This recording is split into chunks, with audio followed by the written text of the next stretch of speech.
ذهب مضروب يشعل مشاجرة رهيبة في محل ذهب في مدينة نيويورك ينتهي باعتقال صاحب محل ذهب. ايه اللي بيحصل؟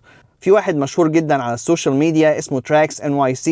الراجل دوت عنده محل في الدايموند ديستريكت في مدينة نيويورك في منهاتن. المنطقة ديت مشهورة بالمجوهرات الثمينة.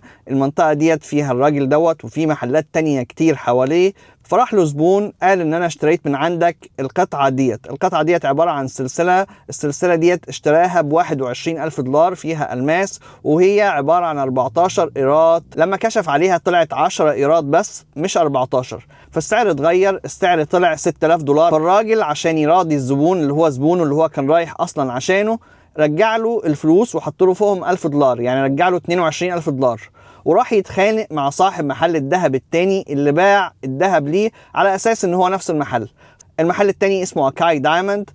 المحل التاني دوت باع القطعة المزورة اللي مش مظبوطة وكاتب في الفاتورة ان هي 14 قيراط، يعني تزوير رسمي. فصاحب المحل المزور راح تافف على وش الراجل اللي رايح يتخانق معاه زي ما انت شايف كده.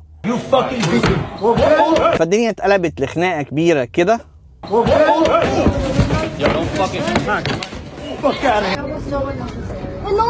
Oh, they wildin'. Oh my God. What happened? Oh, they wildin'. Oh, Yeah, get that girl. you're David. وبعد كده جت الشرطة اعتقلت أكاي المزور.